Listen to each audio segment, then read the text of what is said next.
சிவபெருமானுக்குரிய விரதங்கள்ல முதன்மையும் சிறப்பும் பெற்றது திருவாதிரை விரதம். இது ஜனவரி 3ஆம் தேதி வருது. இது மார்கழி மாதம் சிவபெருமானுக்குரிய விழா மாதம் ஆயிற்று.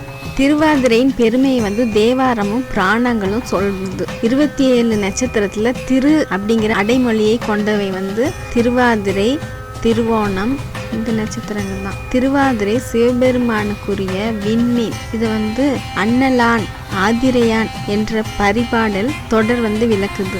திருவாதிரை தான் ஊழியின் அழிவுக்கும் உலக தோற்றத்துக்கும் காரணகர்த்தா சிவபெருமான். எனவே சிவபிரான் ஆதிரையான் அப்படின்னு சொல்லப்படுறாரு. திருவாதிரை திருவிழா நடராஜர் தலங்கள்ல விசேஷம். அதுவும் சிதம்பரம் கனக சபை, திருவாலங்காடு ரத்தின சபை, மதுரை வெள்ளியம்பலம், திருநெல்வேலி தாமிர சபை, திருக்குற்றாலம் சித்திர சபை என்ற பஞ்ச சபைகளில் ரொம்ப விமர்சையா கொண்டாடப்படுது.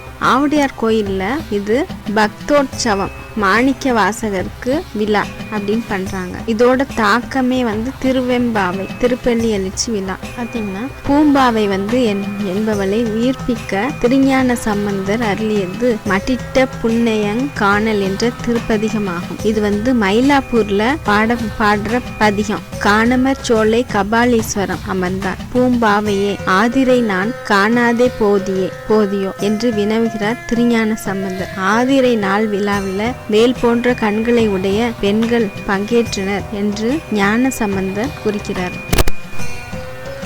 திருவாதிரை திருப்பதிகம் அப்படின்னா தியாகராசர் தலத்துல சிறப்பிடம் பெறுவது என்னன்னு பாத்தீங்கன்னா திருவாரூர் தான். திருவாரூர்ல பங்குனி உத்திரமும் திருவாதிரையும் விசேஷம். தியாகராசர் திருவாரூரில் நடந்த திருவாதிரை விழாவை தரிசித்து திருப்புகலூருக்கு போனாரு. அப்ப திருப்புகலூர்ல இருந்த முருகநாயனார் மடத்துல திருநாவுக்கரசர் தங்கி இருக்காரு. திருநாவுக்கரசரோட வருகையை அறிஞ்ச சம்பந்தர் நகர எல்லைக்கு அவரை வரவேற்கிறாரு. இருவரும் ஒருவர் வணங்கி முகமன் கூறுகிறாங்க. கூறி நல்லா எப்படி இருக்கீங்க அப்படின்னு சொல்லி விசாரிச்சுக்கிறாங்க. அப்போ திருநாவுக்கரசர் திருவாரூர்ல நடைபெறும் ஆதிரை விழாவை சிறப்புகளை பத்தி திருஞான சம்பந்தருக்கு சொல்றாரு. முத்து விதானம் அப்படின்னு தொடங்குற பதிகம் பாடி திருஞான சம்பந்தருக்கு ஆதிரை விழாவோட பெருமையெல்லாம் சொல்றாரு அப்பர். இந்த பதிவுக்கு தான் திருவாதிரை திருப்பதிகம்னு பேரு. இந்த பதிகத்துலதான் திருவாரூர்ல நடந்த திருவாதிரை விழாவை நல்ல விரிவா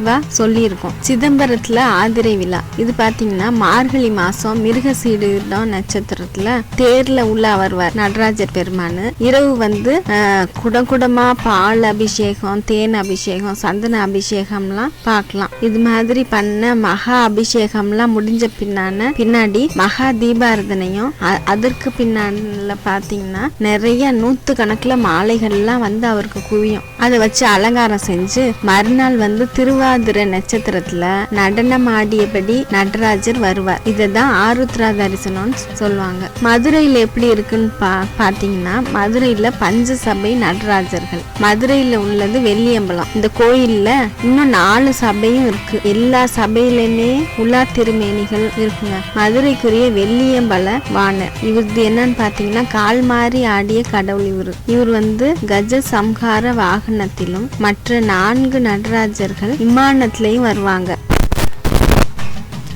இந்த 5 சபைகளை குறிக்கும் 5 நடராஜர் தரிசனம் மதுரையில மட்டும்தான் கிடைக்கும், வேற எங்கேயும் கிடைக்காது. ஒரே சமயத்துல பஞ்ச சபை நடராஜர்களை நம்ம தரிசித்து புண்ணியம் அடையலாம். இங்க மதுரையில திருநெல்வேலி திருக்குற்றாலத்தில் தாண்டவ தீபாரதனை தரிசிக்கலாங்க. நம்ம திருவாரூர்ல பாத தரிசனம். பதஞ்சலியும் வியாக்கிரபாதரும் நடராஜரோட ஆடலை பார்த்த ஸ்தலம் தான் சிதம்பரம். தியாகராஜரோட பாத தரிசனம் பெற்ற ஸ்தலம் திருவாரூர். திருவாதிரை நாள்ல தியாகராஜரோட பாத தரிசனத்திற்கான காட்சி இந்த பாத தரிசனத்தை பார்க்க பதஞ்சலியும் வியாக்கிரபாதரும் விளம்பர் அந்த ஊர்ல இருந்து வர்றாங்களாம்.